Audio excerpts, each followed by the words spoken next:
Hello and welcome into the Knicks-Verse. My name is George, and if this is your first time here, or you have been here before but have not subscribed yet, please do so, along with turn on a notification bell that lets you know when I actually drop these videos.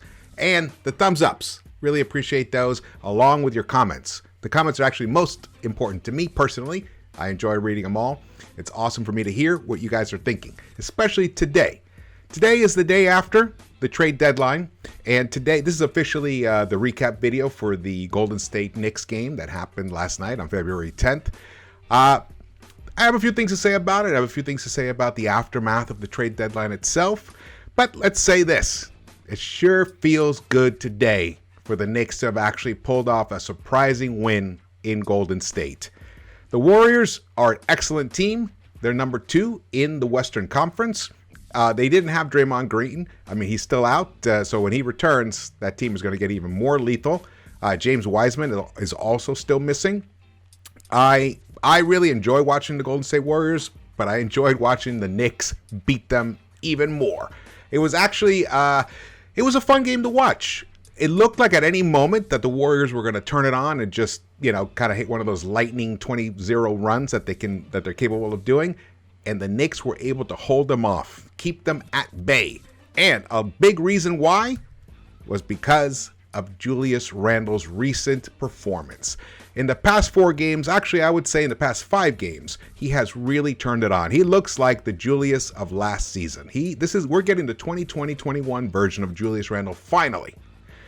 Why it took so long, why it took 50 plus games for him to finally return to this form, I don't know. I have my theories. However, let's rejoice in this. He matched his season high in rebounds with 16 again. He's in the past 4 games, 28, 28, 30, 32. Fantastic. And we needed it because RJ Barrett was hobbling, walking around in a boot. He did not play.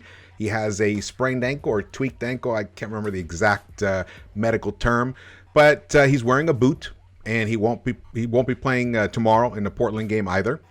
So we needed a big performance from Julius, and I have some things to say about Julius in general in terms of why he's actually become much more productive recently, and it has a lot to do with pace. His pace for the season is a 97.24. That's his pace for the season. However, his pace for the last 4 games is 101.71. And you guys can see it. In fact, let's go to these highlights here. You guys can see it. When he gets the ball in his hands, he's often attacking instantly. He's not thinking. He's not waiting. He's not, trying to see if a double team is going to come. He's attacking before the double team happens. And that is the key. That's the key to Julius. Aggressive Julius makes all the difference in the world. He's attacking. And another wonderful thing happened. Cam Reddish got some minutes, and he got some meaningful minutes and really made the most of it. Look at that 3-point shot by IQ. IQ hit 1 of 2. IQ woke up a little bit.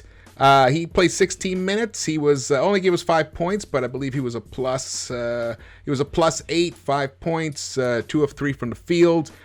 He only had 1 assist, kind of oddly. 16 minutes he played, but he had a really nice game. But Cam Reddish was of course, Julius was the story, but Cam Reddish was the real story. In fact, let's go to what Cam has been doing. Let's see here. Here we go.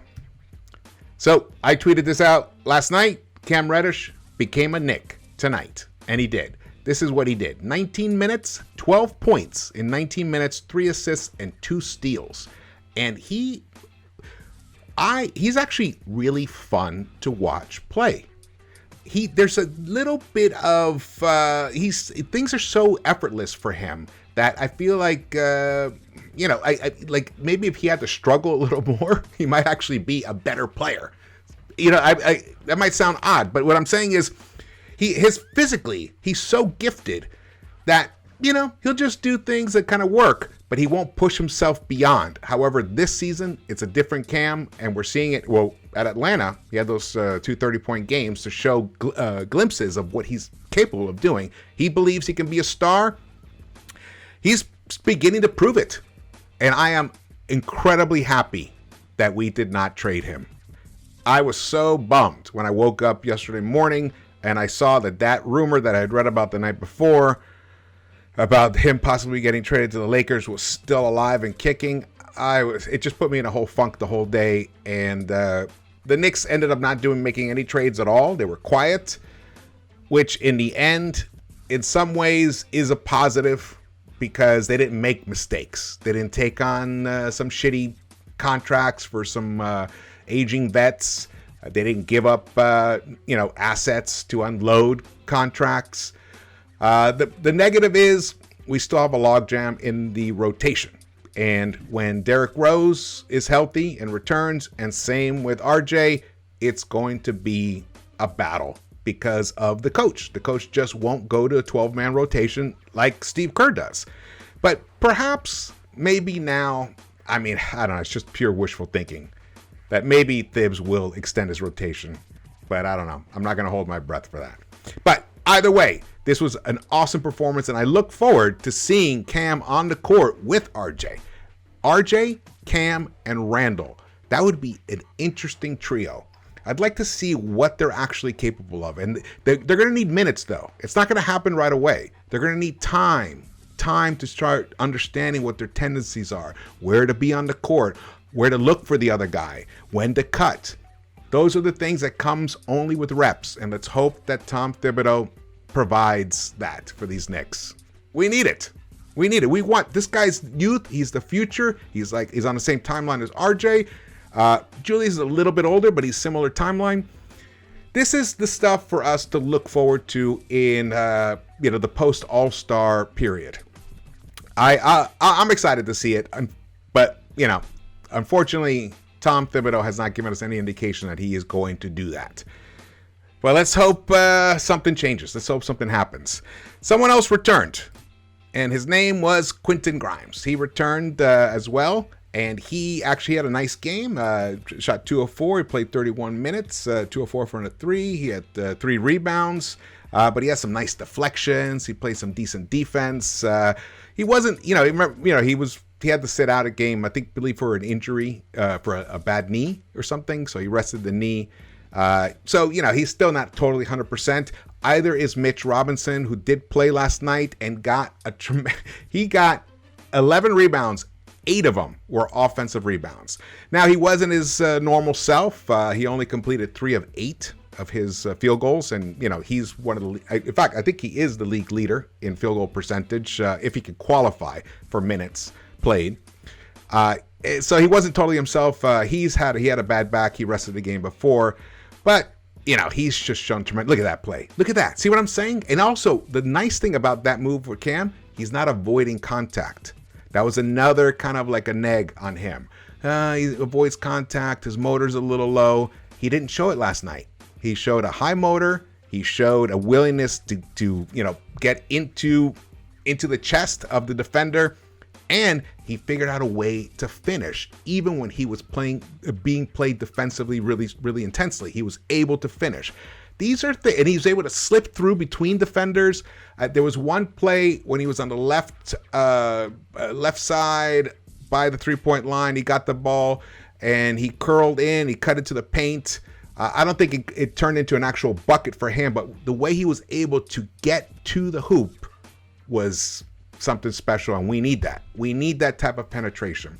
Hopefully, eventually, when he starts doing that more and more and more, he'll start looking for his teammates also that are cutting. That will be the key. That's the kind of basketball that the Nuggets and the Warriors play is the kind of basketball that these Knicks can play. Will they play at that level? Probably not. They have the Joker, and they have Draymond Green and Steph Curry and stuff. However, the style of play is a winning style, and we have players who can play that style. Julius was a beast, gotta say. He went into total beast mode last night. That was a tremendous move. That was a tremendous move for him. Got to tip my cap to him. Look at him. Look at this move. Boom, boom, boom. See, he wasn't waiting for the double team to come. That's what I'm talking about. His aggression is being channeled in the correct way. Look at this nice play. Look at the way he got cut off by the defender. He found out Alec Burks also had an excellent game. 15 points, 6 rebounds, 5 assists, came off the bench, played 25 minutes, shot 4 of 7. Still missed 3 free throws. He was 6 of 9 from the free throw line, but the free throw line was the actual reason we won this game. The Knicks went to the free throw line 33 times, connected on 24 of those, 72.7%. Even though the Warriors connected on 88% of theirs, they only went to the free throw line 17 times. And that is why we won this game. Proud of the team. I'm proud of their ability to battle and hang on and take this game in Golden State. It was really important for these Knicks to do it, especially on the eve of the trade deadline, where Leon Rose decided to make no moves or to just not to. This is what I think happened. I believe there might have been options, but they were going to cost us. And he figured, you know what? Let's hang on to the situation that we're in. Let's see if our players can actually start performing to their true levels, and then that will make it easier in the off season to either move them or see if they're a piece to hold on to make a better evaluation of where they're at. So, all right, I'm not happy about it. I wish we had moved at least one of the players like Burks, because we need Cam to play, but it didn't happen. And now the Knicks are 25-31. They're 1-3 on this road trip. When we did the pregame last week before the Laker game, we were thinking, looked ahead at this road trip, and we were thinking, wow, we could come back 1-4. We could come back 0-5. I was hoping we could come back 3-2, but 2-3 seemed like the most logical. But when we dropped that Laker game, it started looking bleaker and bleaker. And we had chances to win the Utah game, and we were there for the Denver game, but then just ran out of gas. Actually, no, the Denver game was a total blowout. What am I talking about? We just made a run. No, the Utah game, we played competitively. That game, that could have been a win. So we would have been 2-1 going into last night's game, 3-1. Instead, it was the opposite. They had lost those 3, and then we pulled out the miracle win. The least likeliest win is the one that we ended up pulling out. That's the 2021-22 Knicks. What am I going to say? But all of it is driven by Julius Randle. When Julius Randle performs at the level that he performed last season, this team can beat anybody. Especially this. This is the most important part of what happened last night. Go to here. I wish I could zoom in. Look at the turnovers for Julius. Only 2. 2 turnovers. That is winning basketball. 16 rebounds, 7 assists, only 2 turnovers. He even had a block shot. 28 points. And we did it all without RJ Barrett. The thing is, what's going to happen in this second half? Post All-Star, post trade deadline. What's going to happen with these Knicks? Well, we know that Julius. We know mostly that Thibs wants to make a run for the playoffs. He's going to want to do that. Whether that's even realistic or possible, all depends on Julius Randle. So it seems like if he continues to be locked in, we're going to have a chance to win whatever game we play every single night. We'll have a chance, as opposed to the way it's been. Before, let me get these stats here. This is wild. Before Julius Randle, before this recent stretch, Julius was averaging 14.6 points a game the previous 11 games. 9 rebounds on 23.5% three-point shooting. 37.6% field goal shooting. You can't win that way. So now he's woken up. And that's what we need. And then hopefully we'll get RJ back soon. Well, he won't be playing in the Portland game, but maybe when they return back to the Garden, we'll see RJ play. It would be awesome. We still don't have a starting point guard because Kemba Walker has proven to be ineffectual. 3 of 10 from the field, 1 of 5 from the three-point line. But he did have 6 assists, and that was nice. So at least he was contributing that way, because often in games where, he's been given a decent amount of burn, sometimes he has 1 assist or sometimes 0. So he was able to contribute 8 points, but it's real. That point guard position is killing us. If you look at it there, well, Burks, he played a decent amount of point as well. So, but still, it seems like when Derrick Rose returns, that either I just don't see I just don't see it, guys. I don't see Kemba Walker continuing as the starting point guard on this team. Now, will Derrick be the starter? Who knows? Thibs says he's painted himself into so many corners. He said, I see Kemba only as a starter. And then he says, I don't like to play 2 small guards together on the floor. So that eliminates him from playing with the bench unit. So what are we going to do? We're going to have to cut him. So we're going to have to eat that money. But we're still going to be down a starting point guard unless he starts Derrick Rose. And if he starts Derrick Rose and Emmanuel quickly continues being the point guard for the bench unit, then that's good. That's fine. We're still going to need to have Deuce start getting into games, start getting some meaningful time. He's going to need to start getting his feet wet as an NBA point guard. You have to do it, or else we're going to end up in a situation where Burks is going to be the guy. And we know that doesn't lead to victories. All right, guys. Well, thank you so much for watching this. Really appreciate it. Oh, also, I forgot to mention that Evan Fournier actually had a very good game. 22 points. He shot 5 of 13 from the three-point line. That's not fantastic. It's about 38-39%, but 13 attempts. So the volume was up there. He gave us some clutch threes. Hit 2 of 4 from inside the arc. So the guy's he's also been having an excellent 2022. So once the calendar year turned, RJ became, he just took off. Fournier has been one of the top 3-point shooters in the game. And Randle, it took him a little longer, but in the recently in the past 4 or 5 games, he's beginning to play like his old self, and it comes because he has sped up his pace. He's racing up the court. He's often beating defenders down the court, and he's attacking the defense as opposed to waiting to see what the defense is going to do. Nice. Let's keep that going. All right, guys. Thumbs ups, subscribe, drop your comments, and let's see if we can come back 2-3, beat the Portland Trail Blazers. I think it's possible.